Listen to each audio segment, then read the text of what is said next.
जय हिंद everyone, I welcome you all to awakening classes. So फॉरेस्टर का साइंस पोर्शन हम डिस्कस कर रहे थे। फिजिक्स से हमने स्टार्ट करा था, अपने कुछ चैप्टर्स हमने कवर कर लिए, जैसे यूनिट मेजरमेंट, काइनेमैटिक्स को कवर करा, न्यूटन लॉज ऑफ मोशन को देखा, वर्क एनर्जी, पावर को देखा, फ्रिक्शन वगैरह काइंड ऑफ चीज़ें हमने डिस्कस कर ली हैं। फॉरेस्टर की प्लेलिस्ट बनी हुई है जनरल साइंस के, आप जाकर उन लेक्चर्स को देख सकते हो। आपका एक सिलेबस में टॉपिक मेंशन है 11th में जो होता है 11th-12th के सिलेबस में, ग्रेविटेशन। तो gravitation is a very important topic, exam में इसके रिलेटेड क्वेश्चन पूछे जाने की प्रोबेबिलिटी हाई है। तो आज के लेक्चर में हम ग्रेविटेशन को कवर करेंगे। ठीक है, देखो ग्रेविटेशन क्या है। बेसिकली ग्रेविटेशन एक फोर्स है। ठीक है, ग्रेविटेशन क्या है? एक फोर्स का नाम है। ठीक है, फोर्स क्या होती है हमने पढ़ा हुआ है। तो चार तरह की फंडामेंटल, ऐसे तो बहुत सारी फोर्सेज है नेचर में, बट चार फंडामेंटल फोर्सेज होती है। फंडामेंटल फोर्सेज होती है मतलब जो बेसिक फोर्सेज है, जहां से हम बाकी फोर्सेज को डिराइव करते हैं। सबसे पहली फंडामेंटल फोर्स मान लेते हैं, एक है ग्रेविटेशन। चार है ना टोटल, एक है ग्रेविटेशन। ठीक है, लिख लो इनके नाम। आपको एग्जाम में पूछा जा सकता है कि विच of the following is not a fundamental forces in nature. तो उनमें से अगर ये चार नहीं है तो वो आंसर मार्क करना है। तो ये चार बेसिकली फंडामेंटल फोर्सेज है नेचर में। एक आ गई ग्रेविटेशनल फोर्स, सेकंड आ गई हमारी इलेक्ट्रोमैग्नेटिक फोर्स, ये धीरे धीरे करके पढ़ेंगे ना। ग्रेविटेशन इसमें पढ़ेंगे, इलेक्ट्रोमैग्नेटिक जब हम इलेक्ट्रिसिटी एंड मैग्नेटिज्म 12th को डिस्कस करेंगे, 12th क्लास को, तो वहां पर हम डिस्कस करेंगे। थर्ड आ गई हमारे पास strong nuclear forces, strong nuclear forces. And fourth one is weak forces. Fourth कौन सी होती है? Weak forces. ठीक है, तो ये चार हमारे पास फंडामेंटल फोर्सेज हैं। बाकी सारी फोर्सेज इन्हीं से निकलती है, इवन फ्रिक्शन भी इसी से निकलती है, इलेक्ट्रोमैग्नेटिज्म से। तो चार मेन फंडामेंटल फोर्सेज हैं, बाकी सारी फोर्सेज जो हैं वो इन्हीं से निकलती है। जैसे ग्रेविटी भी ग्रेविटेशन से निकलती है। ठीक है, अब देखो यहां पर हमें क्या सीखना है। इन चार फंडामेंटल फोर्सेज में सबसे स्ट्रॉन्ग कौन सी है? तो सबसे स्ट्रॉन्ग होती है स्ट्रॉन्ग न्यूक्लियर फोर्स। ये सबसे स्ट्रॉन्गेस्ट फोर्सेज है नेचर में। ठीक है, कौन सी सबसे स्ट्रॉन्गेस्ट फोर्स है नेचर में? Strong nuclear force. न्यूक्लियस के अंदर जो प्रोटॉन न्यूट्रॉन है उनके बीच में फोर्स होती है। जब पढ़ेंगे न्यूक्लियर एनर्जी वगैरह तो ये सब क्लियर हो जाएगा, अभी जस्ट आपको आइडिया दे रहा हूं मैं। उसके बाद दूसरे नंबर पे होती है हमारी इलेक्ट्रोमैग्नेटिक फोर्सेज, स्ट्रॉन्ग होती है। तीसरे नंबर पे होती है वीक न्यूक्लियर फोर्स, और सबसे वीकेस्ट फोर्स जो है वो ग्रेविटेशन फोर्स है। तो इतना आपको समझ आ गया, gravitational force is the weakest of all the four fundamental forces. चारों फंडामेंटल फोर्सेज में सबसे वीक फोर्स कौन सी है? ग्रेविटेशन फोर्स है। ठीक है, इतना आपको समझ आ गया। अब देखो इलेक्ट्रोमैग्नेटिक फोर्स जो होती है ना, वो अट्रैक्टिव भी हो सकती है और रिपल्सिव भी हो सकती है। कहने का मतलब फॉर एग्जांपल अगर एक पॉजिटिव चार्ज है, एक नेगेटिव चार्ज है, वो आपको पता है ये दोनों एक दूसरे को अट्रैक्ट करते हैं ना। एक मेल और एक फीमेल आपस में अट्रैक्ट करते हैं, ठीक है, तभी मैरिज होती है। बट अगर दोनों मेल होंगे या दोनों फीमेल होंगी, वो आपस में रिपेल करेंगी। तो मतलब जैसे इलेक्ट्रोमैग्नेटिक फोर्स अट्रैक्टिव भी हो सकती है, रिपल्सिव भी हो सकती है, gravitation force on the other and हमेशा अट्रैक्टिव होती है। तो ग्रेविटेशन फोर्स हमेशा दो बॉडी को अट्रैक्ट करती है, ना कि रिपेल करती है। ये पॉइंट भी आपने याद रखना है, ग्रेविटेशन फोर्स हमेशा अट्रैक्टिव होती है। जैसे इलेक्ट्रोमैग्नेटिक फोर्स अट्रैक्टिव भी हो सकती है, रिपल्सिव भी हो सकती है। अगर दोनों सेम चार्जेस हैं तो वो रिपेल करता है, अगर अपोजिट चार्जेस हैं तो वो अट्रैक्ट करता है। ठीक है, तो बेसिकली ये पॉइंट भी आपने ग्रेविटेशन के बारे में याद रखना है। अब देखो ग्रेविटेशन फोर्स के बारे में पहले मैं आपको पढ़ा देता हूँ, उसके बाद हम इसको पूरा इन डेप्थ इसकी क्वेश्चन की डिस्कशन करेंगे। देखो ग्रेविटेशन है क्या? ग्रेविटेशन एक फोर्स ऑफ अट्रैक्शन है। ग्रेविटेशन क्या है? एक force of attraction between to masses. अगर कोई दो बॉडीज हैं, फॉर एग्जाम्पल एक बॉडी वन, ठीक है, बॉडी वन है और बॉडी टू है, अगर इन दो बॉडीज का कुछ मास है, ठीक है, ग्रेविटेशन फोर्स एक फोर्स ऑफ अट्रैक्शन होती है बिटवीन टू मासेस। दोनों बॉडीज का कुछ ना कुछ मास होना चाहिए, अगर मास नहीं है तो फोर्स ऑफ अट्रैक्शन नहीं होगी। तो gravitation force is the force of attraction की फोर्स है बिटवीन टू मासेस। एक m1 है मास, एक है m2 mass, separated at a distance. Suppose करो इन दोनों के डिस्टेंस, कितना डिस्टेंस है इनके बीच में? r। तो जब भी दो बॉडीज जिनका कुछ मास है और अगर कोई उन दो बॉडीज को आप थोड़ा दूर रख लोगे तो उनके बीच में एक फोर्स ऑफ अट्रैक्शन आती है जिसको बोलते हैं ग्रेविटेशन। फॉर एग्जांपल हमारे सूर्य देवता आगे सन, उसके आगे पीछे प्लैनेट्स रिवॉल्व कर रहे हैं ना। क्यों रिवॉल्व कर रहे हैं? क्योंकि सन और इस प्लैनेट, फॉर एग्जांपल मैं अर्थ मान लेता हूं इसको, ये अर्थ है, ये हमारे सन है। ठीक है, सन और अर्थ के बीच में क्या होगी? Force of attraction. क्या होगी? Force of attraction. क्यों? क्योंकि सन का भी मास है, अर्थ का भी मास है, और ये कुछ सेपरेशन में रखे हुए हैं, तो इन दोनों के बीच में फोर्स ऑफ अट्रैक्शन होगी। तो that is known as gravitation. Even जो मैं बैठा हूं ना, मैं बैठा हूं यहाँ पर और मेरे सामने एक टेबल पड़ा हुआ है, मेरे और मेरे टेबल के बीच में भी ग्रेविटेशन फोर्स है, बट ग्रेविटेशन फोर्स बहुत वीक है, मैंने आपको बोला, इसलिए टेबल मेरी तरफ अट्रैक्ट नहीं हो रहा है या मैं टेबल की तरफ अट्रैक्ट नहीं हो रहा हूं। ठीक है, आपको दिख नहीं रहा है, बट ऐसा नहीं है कि फोर्स ऑफ अट्रैक्शन नहीं है, फोर्स ऑफ अट्रैक्शन इधर भी है, बट फोर्स ऑफ अट्रैक्शन आपको दिखती है जब बॉडीज बहुत मैसिव होती है। फॉर एग्जाम्पल जब हम सन, अर्थ, मून इन लेवल पे पहुंच जाते हैं ना, तो हम देखते हैं कि ग्रेविटेशन फोर्स का इन्फ्लुएंस हमें दिखाई देता है। फॉर एग्जांपल सन के आगे पीछे अर्थ इसलिए घूम रही है क्योंकि सन जो है वो अर्थ पे क्या लगा रहा है? ग्रेविटेशनल फोर्स लगा रहा है, फोर्स ऑफ अट्रैक्शन लगा रहा है। ठीक है, I hope this is clear to you. अब ये तो समझ गया। अब हमें ये समझना है कि जो ग्रेविटेशनल फोर्स है दो बॉडीज के बीच में वो किसके ऊपर डिपेंड करते हैं। देखो ग्रेविटेशनल फोर्स जो है दो बॉडीज के बीच में, दो मासेस के बीच में, वो डायरेक्टली प्रोपोर्शनल होती है ग्रेविटेशनल फोर्स दोनों मासेस का प्रोडक्ट। मतलब जितना दोनों बॉडीज का मास ज्यादा होगा उतनी ज्यादा ग्रेविटेशनल फोर्स होगी। और इनवर्सली प्रोपोर्शनल होता है सेपरेशन का स्क्वायर। मतलब जितनी कम इनवर्सली का मतलब होता है उल्टा, मतलब अगर सेपरेशन ज्यादा है तो फोर्स ऑफ अट्रैक्शन कम होगी, अगर सेपरेशन कम है तो फोर्स ऑफ अट्रैक्शन ज्यादा होगी। तो ग्रेविटेशनल फोर्स दो चीजों पे डिपेंड करती है, एक तो मासेस के प्रोडक्ट में कि अगर दोनों बॉडीज का मास ज्यादा है तो ग्रेविटेशनल फोर्स ज्यादा होगी, ये डायरेक्टली प्रोपोर्शनल, मतलब अगर मास बढ़ेगा तो ग्रेविटेशनल फोर्स बढ़ेगी। इनवर्सली प्रोपोर्शनल होता है सेपरेशन का स्केयर, अगर सेपरेशन बढ़ेगा तो ग्रेविटेशनल फोर्स कम हो जाएगी। अगर मैं इसको कंबाइन करता हूं तो यहां से एक फॉर्मूला बनता है, force is directly proportional to m1 m2 divided by r square. इस प्रोपोर्शनलिटी को हटाते हैं जब भी तो एक कांस्टेंट आता है, force is equal to g m1 m2 by r square. ये फॉर्मूला आपने याद रखना है। इस g को बोलते हैं यूनिवर्सल ग्रेविटेशनल कांस्टेंट। क्या बोलते हैं? Universal gravitational constant. तो कुछ नहीं है, ये चीजें मैंने आपको ऑलरेडी पढ़ाई हुई है, मैंने अभी आपको बताया। ग्रेविटेशन फोर्स क्या होती है? Force of attraction between two bodies m1 m2, और ये डिपेंड करती है दोनों बॉडी के मासेस के प्रोडक्ट में, और सेपरेशन उनके बीच कितना है। तो यही मैंने यहाँ पर लिखा, इक्वेशन 1 इक्वेशन 2 की फॉर्म में इनको कंबाइन कर दिया, ये आपका फॉर्मूला बन गया। फोर्स किस पे डिपेंड करता है? Force equal to G constant है, m1 m2 दोनों बॉडीज का मास को प्रोडक्ट करेंगे, डिवाइड करेंगे सेपरेशन का स्क्वायर। यही होता है न्यूटन लॉ ऑफ ग्रेविटेशन। इसको क्या बोलते हैं? Newton's law of gravitation. तो पहला क्वेश्चन यही बोल रहा है, the law of gravitation describe the gravitational force between. जो लॉ ऑफ ग्रेविटेशन है वो ग्रेविटेशनल फोर्स बताता है, किसके बीच में बताता है? Any two bodies having mass, कोई भी दो बॉडीज जिनका कुछ मास होगा, earth and point mass only, earth and sun only, two charge bodies. देखो मैंने आपको बोला ग्रेविटेशनल फोर्स किन्हीं भी दो बॉडीज के बीच में होंगी जिनका कुछ ना कुछ मास है। फॉर एग्जांपल बॉडी 1 बॉडी 2, इनका मास है, इनके बीच में एक स्पिरेशन है, तो इनके बीच में एक फोर्स ऑफ अट्रैक्शन होगी, that is known as gravitational force. उसको निकालने का फॉर्मूला भी बता दिया, F is equal to G m1 m2 by r square. G constant है, इसको बोलते हैं यूनिवर्सल ग्रेविटेशनल कांस्टेंट। क्या बोलते हैं? Universal gravitational constant. इसकी वैल्यू भी पूछ सकता है एग्जाम में कि यूनिवर्सल ग्रेविटेशनल कांस्टेंट की क्या वैल्यू होती है, तो 6.53 इंटू 10⁻⁻11। इसके यूनिट होते हैं newton metre square by kg square. मैं अभी आगे नेक्स्ट क्वेश्चन में मैंने डाला हुआ, मैं निकाल के बताऊंगा आपको कैसे हम जी के यूनिट निकाल सकते हैं। तो इसके यूनिट आ जाएंगे 6.53 into 10⁻⁻11 newton metre square by kg square. ठीक है, I hope this is clear to you. आपको ग्रेविटेशन समझ आए। ग्रेविटेशन का एक force of attraction between two bodies जिनका कुछ ना कुछ मास है, ये किसके बराबर होता है? G is universal gravitation constant, constant है।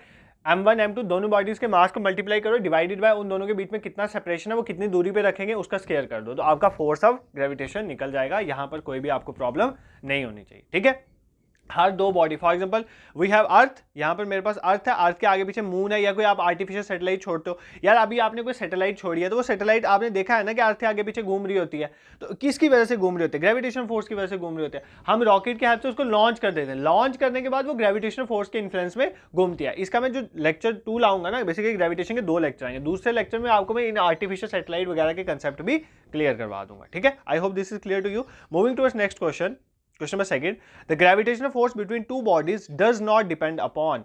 ग्रेविटेशनल फोर्स दो बॉडीज के बीच में किस चीज पे डिपेंड नहीं करती है?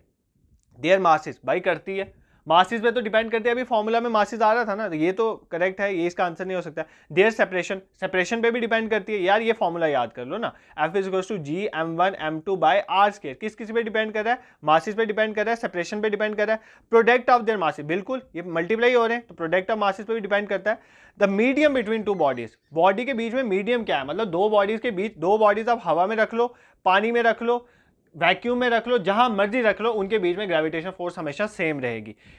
इसका कहने का मतलब यह है कि जो ग्रेविटेशन फोर्स है दो बॉडीज के बीच में, वो मीडियम क्या है उनके बीच में उसमें डिपेंड नहीं करती। इन दो बॉडीज के बीच में हवा है या पानी है या पत्थर है, कुछ भी है, उस पर डिपेंड नहीं करता है। ठीक है, ये पॉइंट आपने याद है। तो gravitation force between two bodies does not depends upon the medium between two bodies, ये पॉइंट आपने याद रखना है। ठीक है, देखो बार बार सुनोगे तो आपके दिमाग में चीजें फिक्स होती जाएंगी। इस ग्रेविटेशन को पढ़ाने में नियर अबाउट 10-15 दिन लगते हैं। जब 11th-12th को पढ़ाया जाता है 11th में, तो 10-15 दिन मैं आपको 2 लेक्चर्स में कंपाइल करके बता दूंगा, और मैं आपको एश्योर करता हूं जो भी एग्जाम ओरिएंटेड चीजें मैक्सिमम टू मैक्सिमम कवर करवाऊंगा जो कि एग्जाम में पूछे जाने की प्रोबेबिलिटी है। ठीक है, बट आपको थोड़ी कंसंट्रेशन रखनी है, और अगर जो सपोज करो आपको समझ नहीं आता, आपने रिवाइंड करके वापस देख लेना। नेक्स्ट क्वेश्चन पे मूव करते हैं। The value of acceleration due to gravity. Acceleration due to gravity की वैल्यू क्या है? is same on the equator and poles, least on poles, least on equator, increase from pole to equator। अब ये acceleration due to gravity क्या है? देखो पहले समझो ग्रेविटी क्या है और ग्रेविटेशन क्या है। ग्रेविटेशन और ग्रेविटी में फ़र्क समझो, ग्रेविटेशन और ग्रेविटी में डिफरेंस समझो। देखो होता क्या है, ग्रेविटेशन क्या है, एक force of attraction between two bodies, कोई भी दो बॉडीज जिसका कुछ ना कुछ मास है उसके बीच में फोर्स ऑफ अट्रैक्शन को बोलते हैं ग्रेविटी। वो अर्थ सन भी हो सकता है, वो मैं और आप भी हो सकते हैं, वो कोई भी दो बॉडीज हो सकती है।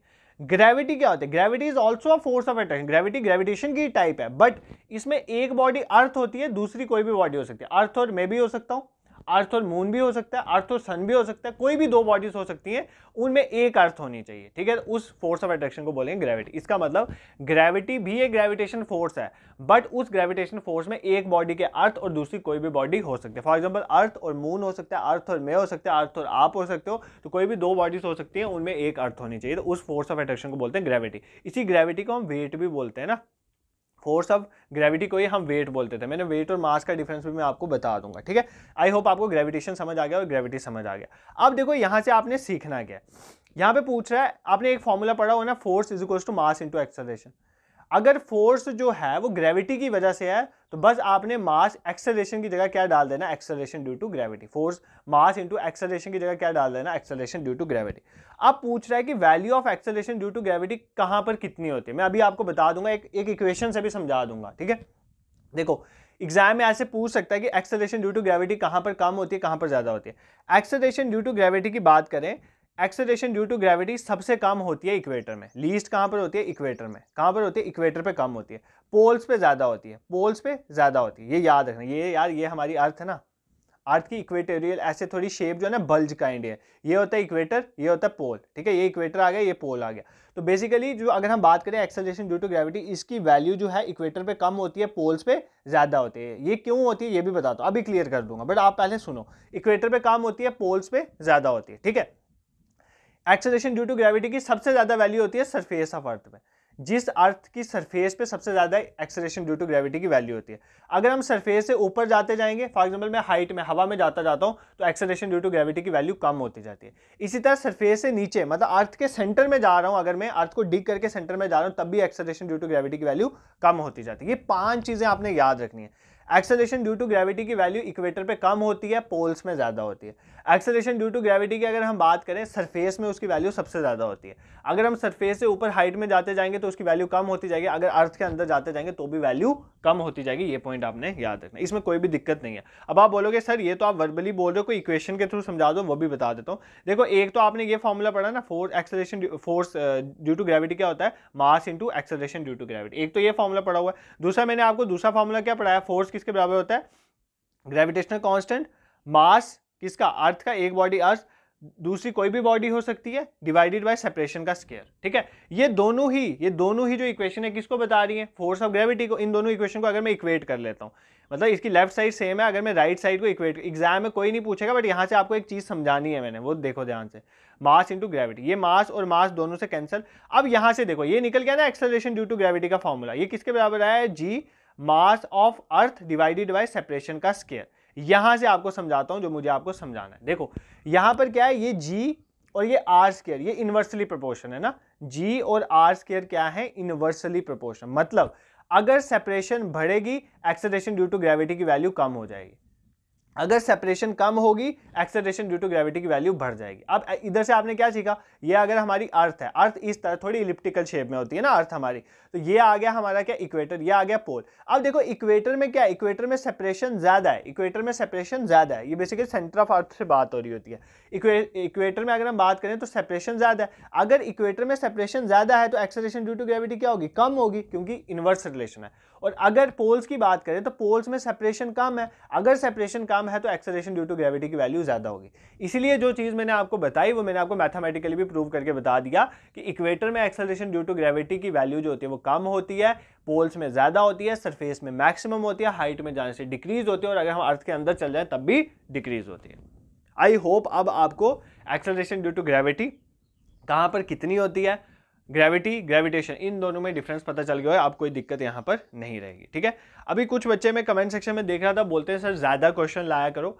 देखो अभी मैं आपको समझा रहा हूं, आपको मैं प्रिपेयर करवा रहा हूं, ये सिर्फ एमसीक्यू सेशन नहीं है कि काइंड ऑफ आपको एमसीक्यू बताए जा रहे हैं। ये तो मैं आपको ग्रेविटेशन पूरा चैप्टर पढ़ा रहा हूं with the help of MCQ, क्योंकि at the end of the day आपको एग्जाम में एमसीक्यू फॉर्मेट में आएगा, तो आपको एमसीक्यू के थ्रू सारे टॉपिक्स कवर करवा रहा हूं। जब मैं ये करवा दूंगा और लास्ट में जब एग्जाम की डेट नोटिफाई वगैरह हो जाएगी, फिर जब मैं सेशन लूंगा तो मैं एक टॉपिक में 25-25, 30-30 क्वेश्चन भी आपको समझा दूंगा, बट आपको एक बार समझ तो आ जाए, इसलिए मैं कम क्वेश्चन रखता हूँ, ज्यादा एक्सप्लेन करता हूँ। ठीक है, आई होप आप इस चीज को समझ रहे होंगे। You should believe in your teacher. अगर मैं आपको पढ़ा रहा हूँ, मैं वही मेथड लाऊंगा जो आपके लिए इफेक्टिव होगा, आपको एग्जाम में हेल्प करेगा। बहुत से यूट्यूब चैनल्स हैं, मतलब बहुत से लोग पढ़ाते हैं, कुछ थ्योरीज बेसिस में कराते हैं, कुछ मतलब एमसीक्यूज में सिर्फ आंसर्स बताते हैं, हर एक का अपना अपना तरीका है। But at the end of the day आपको समझ आना चाहिए। अगर आपको समझ आ रहा है, क्वेश्चन कितने कम है ज़्यादा, इससे फर्क नहीं पड़ता है। ठीक है, अगर समझ नहीं आ रहा है तो आप मुझे कमेंट सेक्शन में बताओ, मैं और चेंजेस करूंगा। ठीक है, इसलिए मैं बोलता हूँ इंटरेक्टिव करने के लिए आप कमेंट सेक्शन में रिस्पॉन्स करा करो, मुझे उससे पता, क्योंकि हम सामने तो नहीं है। फॉर एग्जाम्पल मैं पहले क्लासेस में पढ़ाता था, जब 11-12 था, तो बच्चे सामने होते, तो मुझे पता चल जाता है उनके रिएक्शन से ये चीज़ इनको समझ आई कि नहीं आई। नहीं आई तो मैं वापस 10 बार भी पढ़ा देता था। बट यहाँ पर आपके और मेरे बीच में मीडियम सिर्फ कमेंट सेक्शन है, तो आप कमेंट जरूर करा करें। नेक्स्ट क्वेश्चन पे मूव करते हैं। The earth atmosphere is held by, जो हमारे अर्थ में एटमॉस्फेयर है, मतलब जो ये अगर अर्थ की सरफेस है, ये ऊपर जो हवा वगैरह ये सारा एटमॉस्फेयर है, ये किसकी वजह से होल्ड है? विंड की वजह से, क्लाउड की वजह से, अर्थ मैग्नेटिक फील्ड या ग्रेविटी? तो किसकी वजह से होल्ड है? ग्रेविटी। बेसिकली अगर ग्रेविटी नहीं हो, फोर्स ऑफ ग्रेविटेशन नहीं हो, फोर्स ऑफ ग्रेविटी नहीं हो, अर्थ अगर अपने पीछे आगे पीछे ग्रेविटी नहीं रखती है, तो ये जो एटमॉस्फेयर है कभी भी अपनी जगह पे स्टेबल ना रहे। वो किसकी वजह से स्टेबल रहता है? ग्रेविटी की वजह से रहता है। ये पॉइंट आपने याद रखना है। ठीक है, नेक्स्ट क्वेश्चन पे मूव करते हैं। In which region of the earth, earth के कौन से रीजन में the weight of a body is slightly greater than other region? भाई वेट, जब भी बॉडी की बात हो रही है, इसका मतलब फोर्स ऑफ ग्रेविटी की बात हो रही है। मैंने आपको बताया weight is equals to, weight को याद कर लो, फोर्स ऑफ ग्रेविटी। वेट क्या है? Force of gravity. तो कौन से रीजन ऑफ अर्थ में वेट जो है बॉडी का वो स्लाइटली ग्रेटर होता है अदर रीजन से?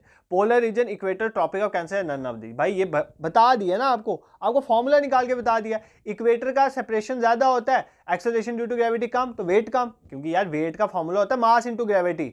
मास तो कांस्टेंट है बॉडी का। तुम इक्वेटर में खड़े हो, तुम पोल में खड़े हो, जो तुम्हारा मास तो चेंज नहीं ना हो रहा। अगर तुम इक्वेटर में 60 किलो के, क्या तुम पोल में जाके 70-80 किलो के हो जाओगे? ऐसा थोड़ी होता है, आपका मास सेम रहेगा। बट फर्क कौन लाता है? Acceleration due to gravity. और मैंने आपको बता दिया acceleration due to gravity equator पे कम होती है। क्यों? क्योंकि सेपरेशन ज्यादा होता है। और अगर हम जैसे जैसे पोल की तरफ जाते जाते हैं, सेपरेशन कम होता जाता है और एक्सेलरेशन ड्यू टू ग्रेविटी बढ़ती जाती है। इसका मतलब पोल में जो है वेट बॉडी का ज्यादा होगा। ठीक है, वेट और मास का डिफरेंस पहले भी बता चुका हूं, वापस बता देता हूं। वेट एक फोर्स है। वेट किसको बोलते हैं? फोर्स ऑफ ग्रेविटी को बोलते हैं। वो वेट के यूनिट क्या होते हैं? न्यूटन होते हैं, क्योंकि ये एक फोर्स है। मास क्या है? मास आपका होता है आपके अंदर कितना मैटर है, quantity of matter contained in a body, इसके यूनिट किलोग्राम होते हैं। आप खुद को तोलते हो, आप 60 किलो के आते हो, भाई वो आपका मास है। बट अगर मैं आपका वेट कैलकुलेट करना चाहता हूं, मैं 60 किलो को एक्सेलरेशन ड्यू टू ग्रेविटी से मल्टीप्लाई करूंगा, वो आपका वेट आएगा। तो वेट चेंज होता है। इक्वेटर में वेट अलग, पोल में वेट अलग, सन में अलग, मून में अलग, अर्थ में अलग, क्योंकि हर जगह में ग्रेविटी की वैल्यू अलग अलग होती है। तो वेट वेरी करता है, मास वेरी नहीं करता है। मास कांस्टेंट रहता है हर जगह पे। ठीक है, क्लासिकल मैकेनिक्स में पढ़ा रहा हूँ, वो तो अलग बात है कि क्वांटम में मास भी चेंज हो जाता है, बट इतना डीप आपको नहीं जाना, वो तो एमएससी लेवल की बातें होंगी। ठीक है, हमने सर इतना डीप नहीं जाना है, हमें आप उतना बताओ जितना हमारे एग्जाम के लिए रेलिवेंट है, तो उतना ही हम कवर करेंगे। नेक्स्ट क्वेश्चन में 6 में मूव करते हैं। द ग्रेविटेशनल कांस्टेंट जी जो ग्रेविटेशनल कांस्टेंट है, उसको सबसे पहली बार किसने मेजर करा था? ठीक है, जी ग्रेविटेशनल कांस्टेंट, ये पढ़ा ना formula, F = G m1 m2 by r²। ये न्यूटन्स लॉ ऑफ ग्रेविटेशन है। ये लॉ तो न्यूटन ने दिया था, बट जी की वैल्यू कैलकुलेट करके मैंने अभी आपको बताई ना, 6.52 × 10⁻⁻11।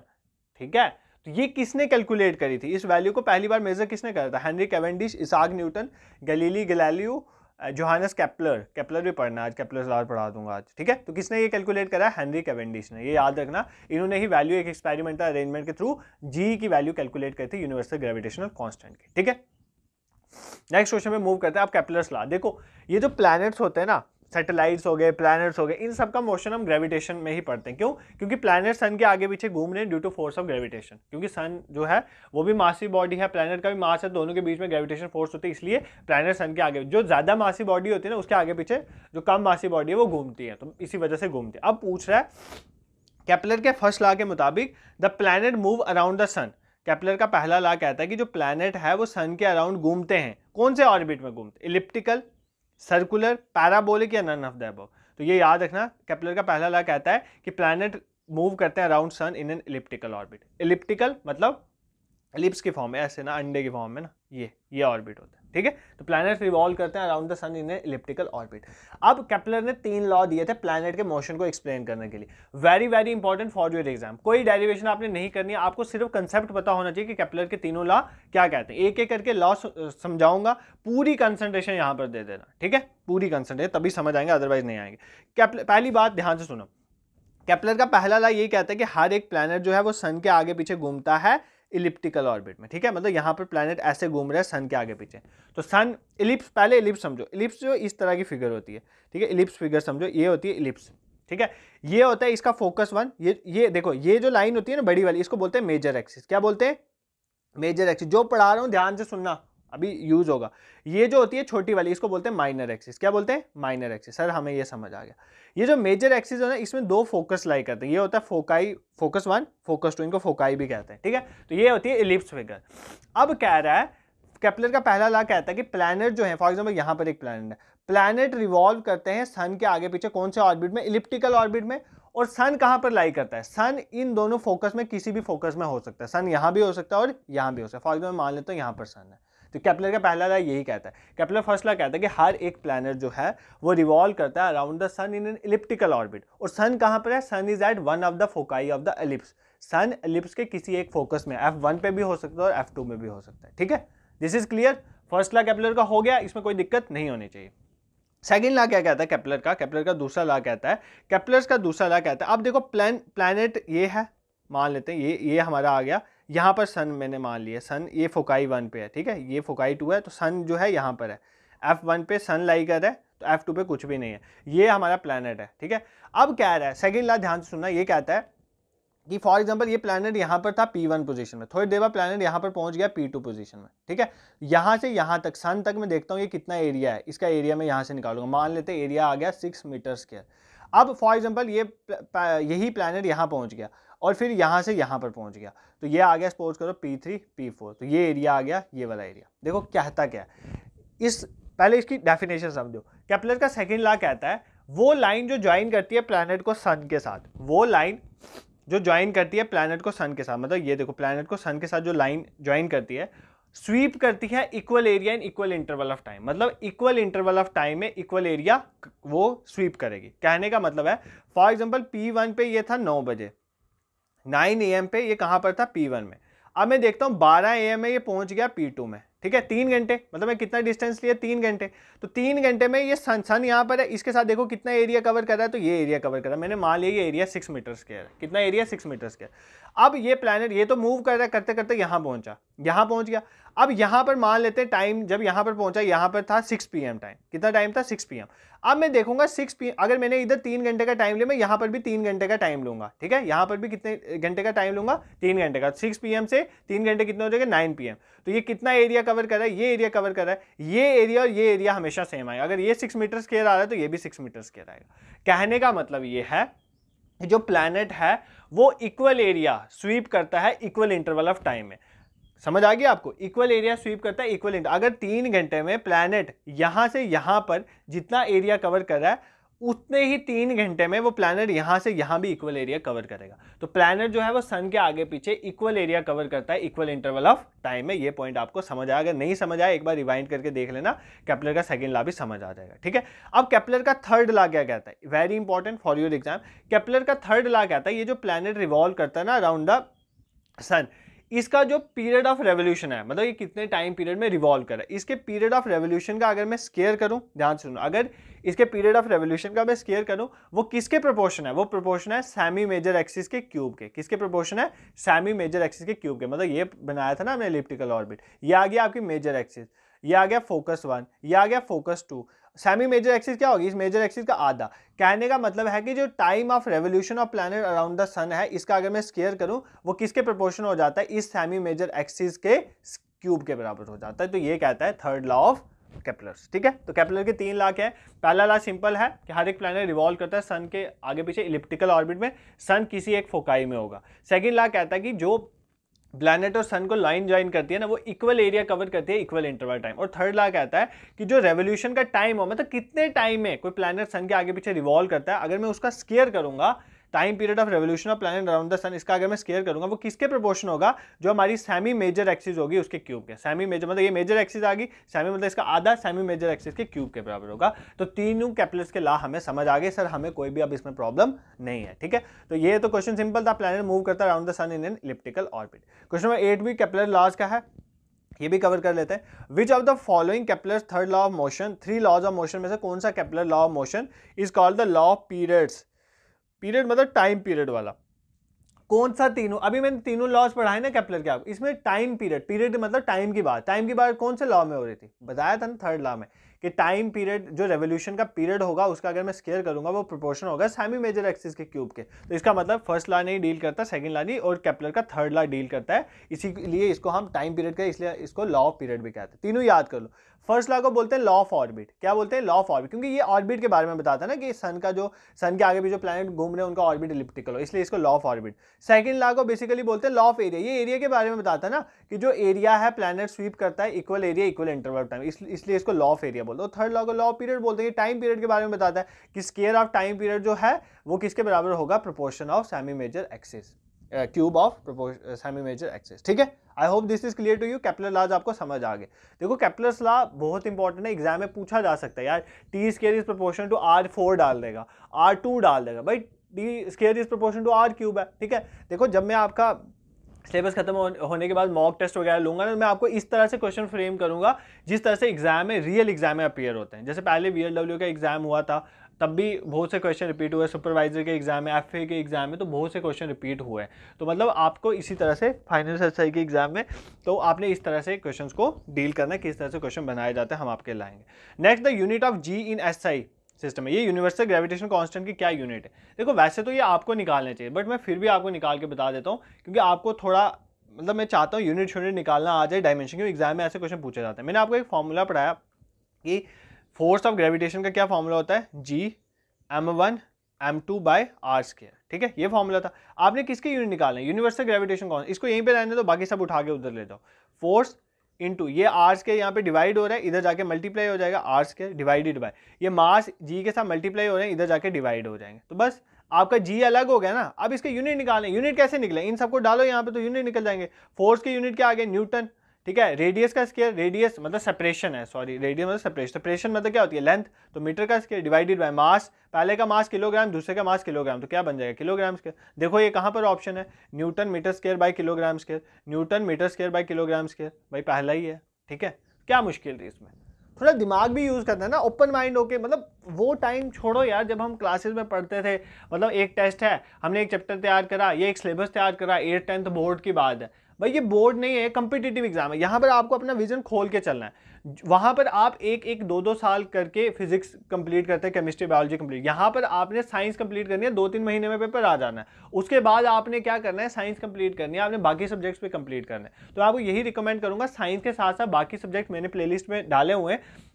डिफरेंट प्लेलिस्ट बने, उनको साथ साथ कवर करते रहो। साइंस में आपको करवा दूंगा, एक दिन छोड़ के एक दिन अल्टरनेटिवली आपके लेक्चर्स आए रहे। बट एक चीज़ मैं आपको रिकमेंड करूंगा यार, इतनी मेहनत कर रहे हैं आपके लिए, लेक्चर बना रहे हैं, do share it with others, ठीक है। आप दूसरों के साथ भी शेयर करो। अगर आपको लग रहा है कि इनिशिएट यहाँ पर मेहनत हो रही है तो इस चीज़ को आगे एक्सटेंड करना चाहिए, तो आपको ज़रूर हमें भी हेल्प करनी चाहिए, ठीक है। तो इतने क्वेश्चन रखेंगे। अब देखो इससे ज़्यादा मैं आपको बर्डन नहीं डालूंगा, इसके बाद वाले लेक्चर में आपको कुछ क्वेश्चन करवा दूंगा। फॉर एग्जाम्पल आपके सैटेलाइट्स के रिलेटेड क्वेश्चन आते हैं ना, जियो स्टेशनरी, जियो सिंक्रोनस, वो क्या होती हैं, कितनी हाइट पे होना चाहिए, ऑर्बिटल वेलोसिटी क्या होती है, एस्केप वेलोसिटी, ये चीज़ें इंपॉर्टेंट है। और उसके बाद एक और टॉपिक है वेटलेसनेस।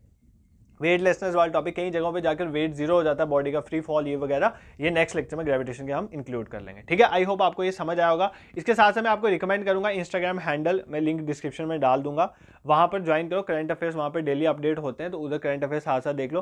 टेलीग्राम ग्रुप को जरूर ज्वाइन करना, PDF वगैरह शेयर होगी। प्लस प्लेलिस्ट में जाकर जो आपके एग्जाम के सिलेबस के ओरिएंटेड चीज़ें ऑलरेडी पढ़ी हुई हैं, अवेकनिंग क्लासेस सर्च करके आप उस टॉपिक को सर्च करना, आपको मिल जाएगा। तो वो साथ साथ आप अपना कवर करते रहेंगे, ठीक है। इतना खुद पे बर्डन नहीं बना। This is it for today, thank you so much for watching.